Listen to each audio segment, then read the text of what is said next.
सिंधुदुर्ग जिल्ह्यात प्रथमच ओरोस इथं Mahindra first choice multi brand car service workshop Jaitapkar automobiles. मान्सूनही लांबणीवर गेल्याने शेतकरी वर्गासमोर संकट उभा आहे, पण खचून न जाता खंबीरपणे शेतकरी वर्ग संकटाला सामोरा जातोय। शेतीसाठी पाऊस नसूनही शेतकरी वर्गाने आपली कामे सुरू केलेली दिसतायत। पाहूयात स्पेशल रिपोर्ट। दान सर्जा तू नाम जोडी, दान सर्जा तू नाम जोडी, कुणा हवीत हाती गोडी माझ्या राजा र। कोकणात शेती म्हटली की सर्जा राजाची बलजोडी हिदूर पापरी हे दोन शेतकरी बांधवांचे शब्द कानावर येतात।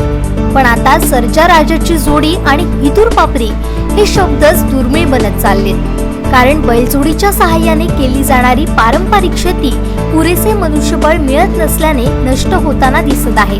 काही ठिकाणी तर शेती ओस पडत चाललेली आहे। याला पर्याय पुढे आला तो यांत्रिकी शेतीचा।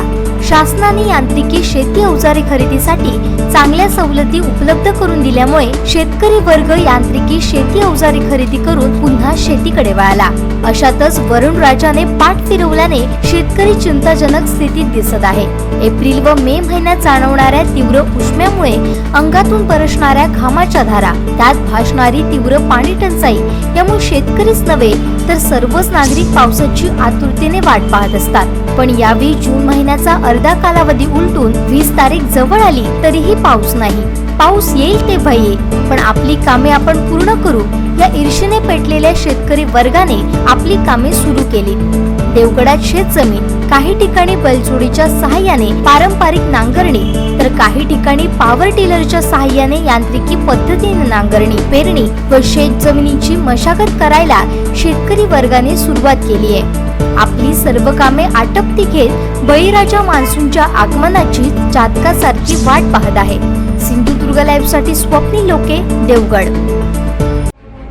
कोकणातल्या ताज्या घडामोडी सर्वप्रथम पाहण्यासाठी सबस्क्राईब करा कोकणचं महाचॅनल सिंधुदुर्ग लाईव्ह यूट्यूब चॅनल आणि ताज्या घडामोडी पाहण्यासाठी बेल आयकॉनवर क्लिक करा।